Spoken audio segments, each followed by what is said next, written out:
Hello प्यारे बच्चों, स्वागत है आप सभी का नई वीडियो में। जैसा कि आप सभी को लग ही रहा होगा कि मेरी वीडियो मैं नहीं डाल पा रही हूँ रोज़, क्योंकि मेरे घर में थोड़ी प्रॉब्लम चल रही थी, इसलिए मैं वीडियो नहीं डाल पा रही थी। और आज मैं 2-3 दिनों के बाद वीडियो अपनी ये अपलोड कर रही हूँ। कोशिश करूँगी कि आज से कंटिन्यू वीडियो मैं डाल पाऊँ आप लोगों के लिए। तो चलिए स्टार्ट करते हैं। अभ्यास 7 की दक्षता अभ्यास। ठीक है, जैसा कि आप सभी को पता ही है, हम कक्षा 6 की गणित को सॉल्व कर रहे हैं। अभी आज हम कर रहे हैं अभ्यास दक्षता अभ्यास 7। ठीक है, ये देखिए किताब में दिखाते हैं आपको। ये दे रखी है, 3 संरेख बिंदुओं से होकर जाती हुई कितनी रेखाएं खींची जा सकती हैं। ठीक है, तो चलिए करते हैं कॉपी पे। तो इसका पहला सवाल करते हैं, 3 संरेख बिंदुओं से। ये देखिए, ये 3 बिंदु दे रखे हैं, इनसे कह रहे हैं 3 संरेख बिंदुओं से कितनी रेखाएं खींची जा सकती हैं। तो ठीक है, देखिए ये मिलती हुई कितनी रेखाएं खींची जा रही हैं, एक। आप सभी को पता ही है, रेखा के दोनों तरफ ये तीर का निशान या एरो का निशान लगा होता है। ठीक है, इसे हम रेखा बोलते हैं इस तरह से। तो तीनों बिंदुओं से मिलाकर कितनी रेखाएं खींची जा रही हैं, सिर्फ एक रेखा खींची जाती है। ठीक है, चलिए दूसरा सवाल करते हैं, दूसरे का ए भाग। ये दे रखा है, देखिए दूसरे का ए भाग देखिए, कागज के तल पर निम्नांकित बिंदु को अंकित कर स्पष्ट कीजिए, एक बिंदु से कितनी रेखाएं खींची जा सकती हैं। ठीक है, पहला ए सवाल है, जो एक बिंदु है, इसे हम कितनी रेखाएं खींच सकते हैं। तो देखिए 1 2 3 4 इस तरह से ये निशान लगाएंगे, रेखा की पहचान होती है। देखिए ऐसे, और इनके बीच में भी हम ऐसी रेखाएं खींच सकते हैं। ठीक है, इसके बीच में भी हम रेखाएं खींच सकते हैं, यानी कि हम बहुत सारी रेखाएं खींच सकते हैं। तो इसका आंसर हो जाएगा असंख्य। ठीक है, असंख्य। कितनी रेखाएं खींच सकते हैं हम इसमें, असंख्य रेखाएं खींच सकते हैं। ठीक है, इसलिए दूसरा सवाल है। दूसरे सवाल में देखा है, देखिए दूसरी भाग दूसरे का, कि 2 बिंदुओं से कितनी रेखाएं खींची जा सकती हैं। जैसे 2 बिंदुओं से कितनी रेखाएं खींची जा सकती हैं, एक बिंदु ये है और एक बिंदु ये है। ठीक है, तो इससे हम रेखा खींचेंगे ये, तो कितनी रेखाएं खींच रही है, सिर्फ एक रेखा तो खींच रही है 2 बिंदुओं से। ठीक है, तो यहाँ पर एक आंसर हो जाएगा इसका। ठीक है, अब लेंगे इसी तरह से सी सवाल। सी सवाल देखा है, 3 बिंदु जो संरेख नहीं है में से 2-2 बिंदु से कितनी रेखाएं खींची जा सकती हैं। ठीक है, 3 बिंदु दे रखे हैं हमें, ये 2 3, ये संरेख नहीं है, मतलब एक रेखा में नहीं है। जैसे ये 2 बिंदु संरेख हैं, एक ही रेखा में है, ये संरेख नहीं है, अलग अलग दिशाओं में है। तो ठीक है, इनसे कितनी रेखाएं खींची जा सकती हैं। देखिए इससे मिलाएंगे एक ये मिलाएंगे और एक ये, कितनी रेखाएं होंगी, एक रेखा, 2 रेखा और ये 3 रेखा, यानी कि कितनी रेखाएं खींची जा सकती हैं, 3। ठीक है, सी का आंसर हो गया 3। अब हम देखेंगे डी सवाल। डी सवाल में देखिए दे रखा है इसी तरह, अभी हमने 3 बिंदु लिए थे, अब लेंगे 4 बिंदु जिनमें से कोई 3 संरेख नहीं है में से 2-2 बिंदुओं से कितनी रेखाएं खींची जा सकती हैं। ठीक है, कोई 3 बिंदु संरेख नहीं है, 4 में से 3 बिंदु संरेख नहीं है। तो देखिए एक बिंदु हो गया, ये 2 इधर मान लेते हैं, 3 और 1 4। ठीक है, 4 बिंदु में से कोई 3 संरेख नहीं है।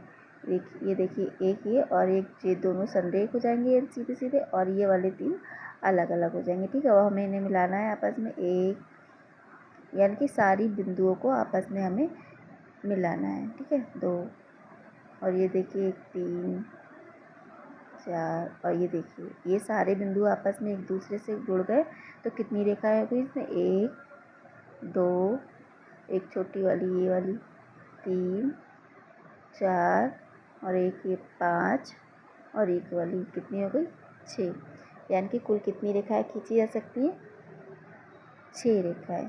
ठीक है, अब हम इसमें लेंगे ई भाग। ई भाग भी ऐसे 5 बिंदु जिनमें से कोई 3 रेखाएं संरेख नहीं है में से। इसमें क्या है, 3 बिंदु संरेख नहीं है, 2 बिंदु संरेख होंगे। ठीक है, तो चलिए हम इसका भी जैसे ये हमने बनाया था वैसे ही इसका भी चित्र बना लेते हैं। एक यहाँ पे बिंदु लेंगे, एक यहाँ लेंगे, एक थोड़ा सा इधर ले लेंगे, इसके ये और एक ये। ठीक है, इस तरह से ये 5 बिंदु हो गए हमारे। ये तीनों संरेख नहीं है, ये 2 बिंदु संरेख है। ये कंडीशन हमें सवाल में दी हुई है। ठीक है, अब हम इसको मिलाएंगे। 1 2 3 रेखाएं, 4 5 रेखाएं। ठीक है, एक 6 रेखा, एक 7 रेखा, एक इससे मिलाएंगे 8, इससे मिलाएंगे 9 और एक इस वाले बिंदु से इसमें मिलाएंगे 10। टोटल कितनी रेखाएं होगी हमारे पास? 10 रेखाएं। ठीक है, कितनी रेखाएं खींची जा सकती हैं? 10 रेखाएं। ठीक है मेरे बच्चों, देखिए इसमें नंबर कर देते हैं। 1 2 3 4 5 6, एक ये 7 8।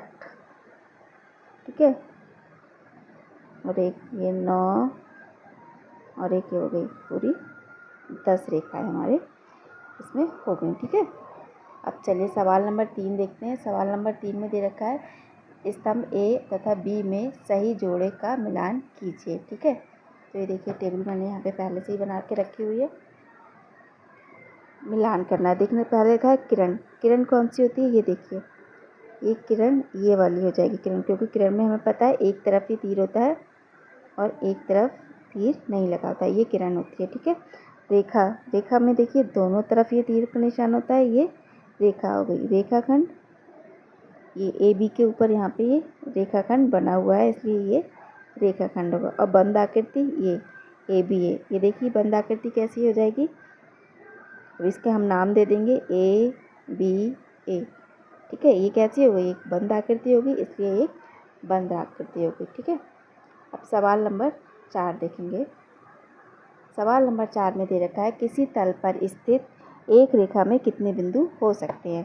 ठीक है, तो आप सभी को पता ही है, ये रेखा है। देखिए एक रेखा में कितने बिंदु हो सकते हैं? देखिए 1 2 3 4 5 6 7 8। ये रेखा भी बहुत लंबी हो सकती है और इस रेखा में कितने बिंदु, क्योंकि रेखा इधर भी बढ़ सकती है, इधर भी पता नहीं कितनी बड़ी रेखा होगी, इसलिए इसमें असंख्य बिंदु हो सकते हैं। ठीक है, कितने बिंदु हो सकते हैं इसमें लिखेंगे हम? असंख्य बिंदु हो सकते हैं। इसका आंसर हो जाएगा असंख्य। ठीक है, ये असंख्य हो जाएगा। अब देखिए लिखते हैं सवाल नंबर 5। देखिए सवाल नंबर 5 में दे रखा है दी गई आकृति में रेखाओं के नाम लिखिए। रेखाओं के किसी तल पर स्थित एक रेखा में कितने बिंदु हो सकते हैं? ये हो गया सवाल नंबर 5 का पहला। देखिए दी गई आकृति में रेखाओं के नाम लिखिए। ये देखिए हमें ये आकृति दी हुई है एक, हमें इसमें रेखाओं के नाम लिखने हैं। पहले करते हैं, ये देखिए ये मैंने यहाँ पर, ये सवाल नंबर 5 है। सवाल नंबर 5 ये मैंने यहाँ पर किताब में जो चित्र बना हुआ है वो वहाँ को मैंने कॉपी में ड्रॉ कर लिया है, बना लिया है। अब देख रहे हैं पहले का सवाल का है, इसमें पहला भाग दे रखा है कि दी गई आकृति में रेखाओं के नाम लिखिए। ठीक है, तो रेखाओं के हमें सिर्फ नाम लिखने हैं यहाँ पे।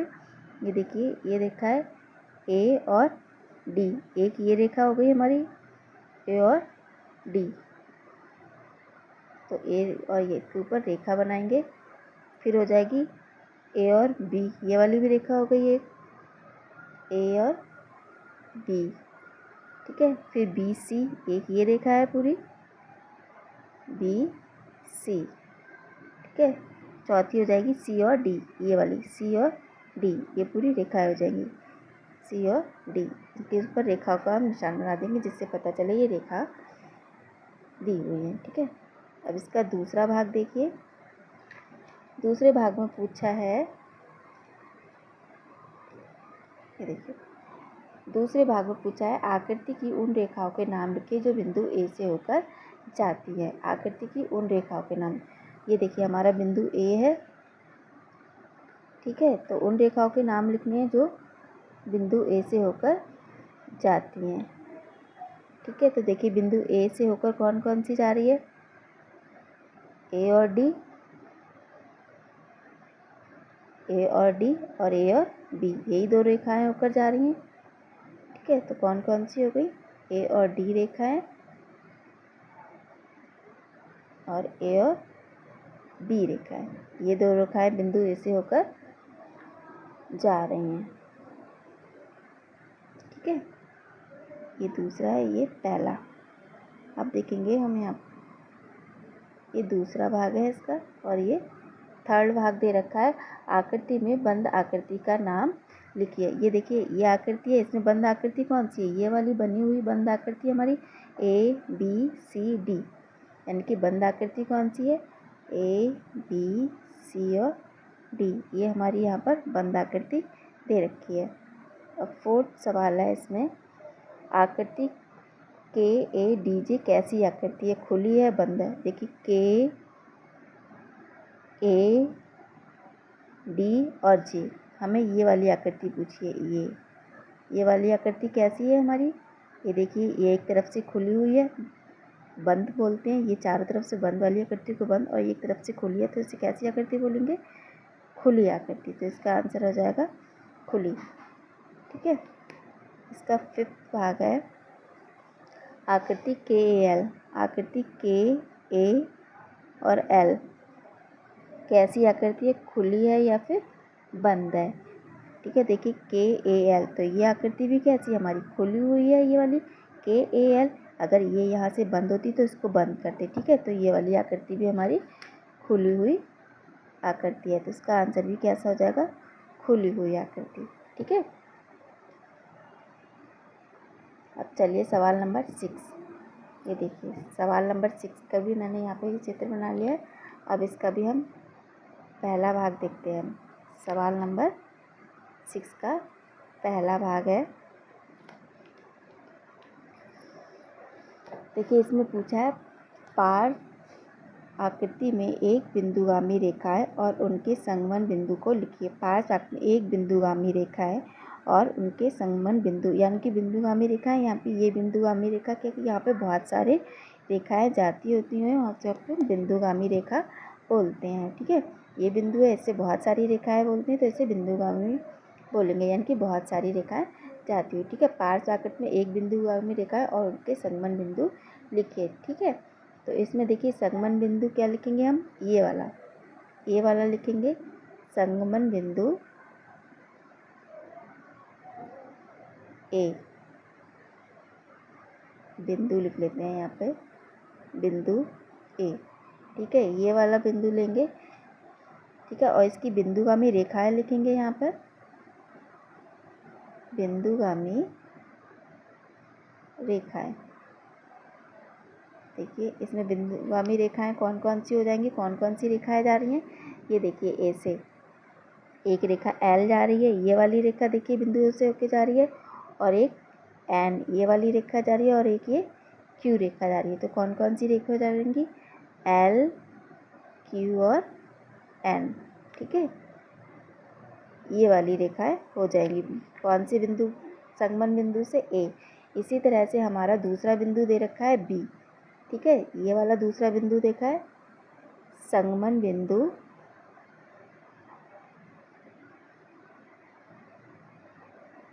यहाँ पे दिखाई नहीं दे रहा होगा, यहाँ पे संगमन बिंदु बी में देखेंगे हम।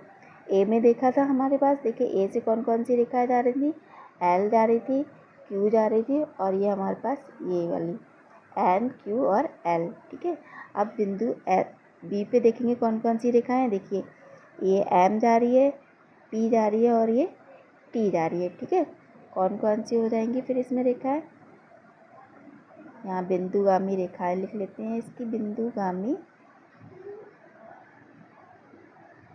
रेखाएं। ठीक है, इसमें कौन कौन सी रेखाएं हो जाएंगी, ये क्यू, एम, पी और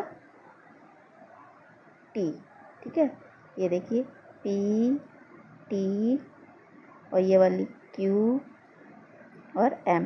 ठीक है, ये चार रेखाएं बिंदु बी से होती हुई जा रही हैं। ठीक है, अब हम देखेंगे इसका। देखिए पार्श्व चित्र में ए एफ बी में खुली आकृति है या बंद। ए एफ बी, देखिए यहाँ पे देखिए ए एफ बी, ये कैसी आकृति है, कैसा क्षेत्र है, ये बंद है, तो इसको हम लिखेंगे बंद आकृति।